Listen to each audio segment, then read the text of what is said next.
Good morning everyone. Welcome to today's class. आज हम पढ़ने जा रहे हैं carbon and its compounds. Okay, चलिए देखते हैं। In this chapter we came to know many compounds of importance to us. Okay, कौन से कंपाउंड, बहुत सारे कंपाउंड्स है जो कि हमें हमारे लाइफ में बहुत सारे इंपॉर्टेंट है। उनमें से एक कंपाउंड के बारे में हम जानेंगे। In this chapter, we will study about some more interesting compounds and its properties also. We shall be learning about carbon and element which is of immense significance to us in both the elemental form and in the combined form. Elemental form में and combined form में भी, जो कि बहुत important चीज है हमारे study में, उसके बारे में हम पढ़ेंगे। Look at the items that form column of the above table filled by you. Your teacher will be able to tell you that most of them are made up of compounds of carbon. Can you think of a method to test this? What would be the product if if a compound containing carbon is burnt? Do you know of any test to confirm this? चलिए पहले देखिए carbon क्या है। Carbon के बारे में हम क्यों पढ़ रहे हैं? ये एक स्पेशल टाइप का एलिमेंट है जो कि सभी लिविंग बींग्स के साथ डायरेक्टली कनेक्टेड है। हमारे बॉडी का ईच एंड एवरी पार्ट, जो फूड हम खाते हैं, कंज्यूम करते हैं, और जो प्लांट्स, ट्रीज, वेजिटेबल्स ये सब है, वो सभी का कार्बन के साथ बहुत लिंक है। और हमारा डे टू डे लाइफ में हम जो भी सारी चीजें, थिंग्स, गुड्स यूज करते हैं, वो भी सभी कार्बन के साथ लिंक्ड है। कैसे लिंक्ड है, कार्बन का उनके बीच में रिलेशन क्या है, वो सब जानने के लिए हमें कार्बन के बारे में डिटेल्स नहीं पढ़ना होगा, जो कि हम यहां पे पढ़ेंगे।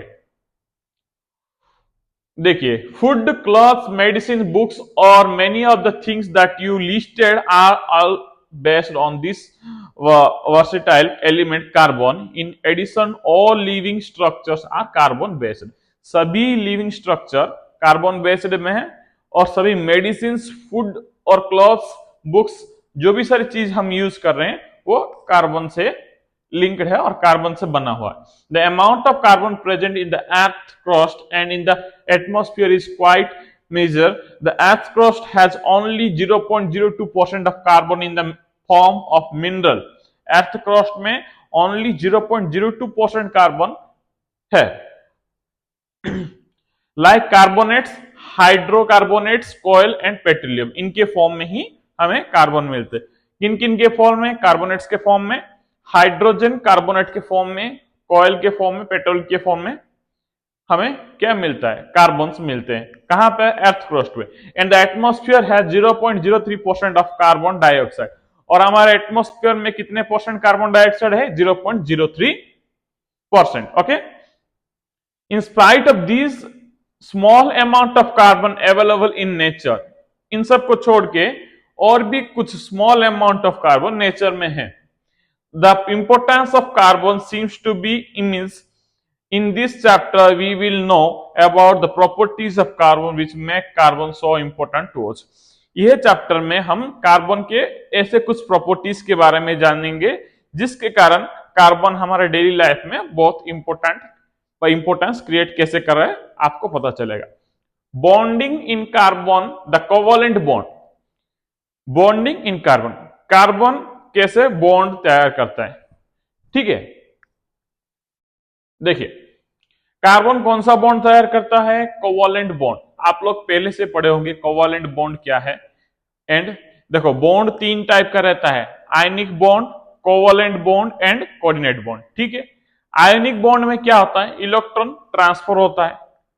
आयनिक बॉन्ड का दूसरा नाम है इलेक्ट्रोवालेंट बॉन्ड। ठीक है, और एक बॉन्ड क्या है जो कार्बन का है, वो है कोवलेंट बॉन्ड। कोवलेंट बॉन्ड में क्या होता है ना, इलेक्ट्रॉन का शेयरिंग होता है।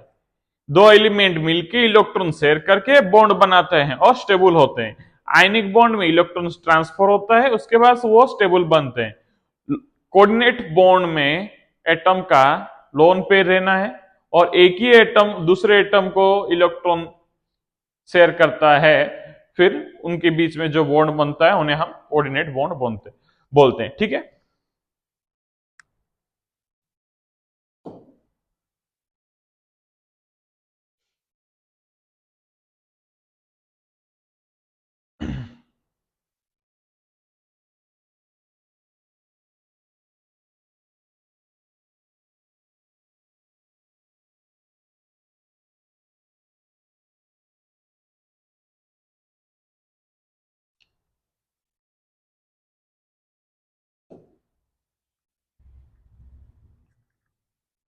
देखिए अभी बॉन्ड कितने टाइप के हैं, एक दो तीन, तीन टाइप के बॉन्ड है। एक है आयोनिक बॉन्ड, जो कि आपको ये +2 +3 में आपको काम में आएगा। एक है कोवलेंट बॉन्ड,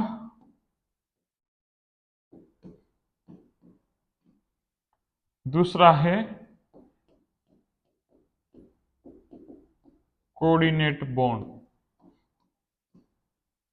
ठीक है, आयनिक बॉन्ड में क्या होता है, ट्रांसफर होता है, किसका, इलेक्ट्रॉन का।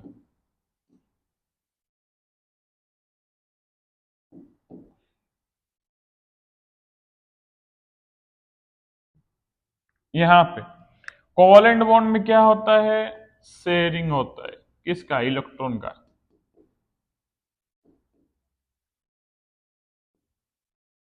एंड कोऑर्डिनेट बॉन्ड में क्या होता है, वन साइड शेयर होता है, one side share of electron. ठीक है, sharing of electron,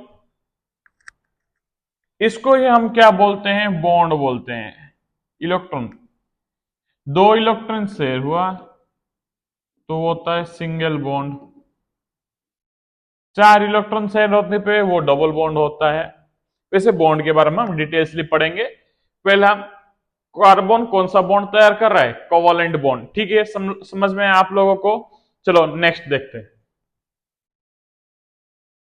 In the previous chapter we have studied the properties of ionic compounds. Ionic compounds के बारे में हम metals and non-metals के चैप्टर में पढ़े थे। We saw that ionic compounds have high melting and boiling points and conduct electricity in the solution or in the molten state. Molten state में solution में ionic bond क्या करता है, current conduct करता है, और ionic bond का high melting and boiling point है। ये सब हम कहाँ पे पढ़े थे, नेक्स्ट पिछला वाला चैप्टर में मेटल्स एंड नॉन मेटल्स में पढ़े थे। How the nature of the bonding in ionic bond explains these properties. Let us now study the properties of some carbon compounds. Carbon compounds के बारे में जो प्रॉपर्टी है उसके बारे में हम भी पढ़ेंगे। चलो देखते हैं। Most carbon compounds are poor conductor of electricity as we have seen in chapter 2। Carbon compounds का क्या है, इलेक्ट्रिसिटी पूरली वो इलेक्ट्रिसिटी कंडक्ट करते हैं। क्यों, उनके पास एक्सेसिव इलेक्ट्रॉन नहीं रहता है, वो इलेक्ट्रॉन को शेयरिंग करते हैं, डोनेट ट्रांसफर नहीं करते। जिनके पास एक्सेसिव इलेक्ट्रॉन रहता है जैसे कि मेटल्स, उनके पास ही वही उनका high melting and boiling point रहेगा, वही इलेक्ट्रिसिटी ट्रांसफर कर पाएंगे अच्छे से, गुड कंडक्टर रहते हैं वो। तो कार्बन एक नॉन मेटल है तो वो गुड कंडक्टर नहीं हो पाएगा। So they are weak in electricity supply or transfer of electricity. Okay. Have seen in chapter 2 from the data given table 4.1 on the boiling point and melting point of the carbon compounds, we find that these compounds have low melting and boiling points as compared to the ionic compounds. Ionic compounds को compare करने से carbon compounds का melting point, boiling point बहुत कम है। क्यों कम है, क्योंकि वो नॉन मेटल है। Ionic compound metals non metals के बीच में बनता है, और कोवलेंट बॉन्ड क्या है, दोनों नॉन मेटल्स के बीच में बनते हैं। तो नॉन मेटल क्या है, जो आप लोगों को पता है, नॉन मेटल का प्रॉपर्टीज के हिसाब से वो ज्यादा वीक रहते हैं, स्ट्रांग नहीं रहते हैं, उनके अंदर इलेक्ट्रिसिटी पास नहीं हो पाता, और वो क्या होता है, उनका low melting and boiling point रहता है। जो भी सारे नॉन मेटल का प्रॉपर्टीज है उसको आप कार्बन के साथ मैच करोगे तो आपको सेम टू सेम पता चल जाएगा, सेम है बोल के। Melting boiling point as compared to the ionic compounds, we can conclude that the force of attraction between the molecules are not very strong। और भी एक चीज आया कि कार्बन के बीच में जो एटम के बीच में जो फोर्स ऑफ अट्रैक्शन है वो बहुत वीक है। क्यों फोर्स ऑफ अट्रैक्शन वीक है ना, यहां तक हम आज क्लास बंद करते हैं, नेक्स्ट क्लास में पढ़ेंगे। Thank you so much. आपको अगर आज का क्लास अच्छा लगे तो please like and subscribe. Goodbye, have a nice day.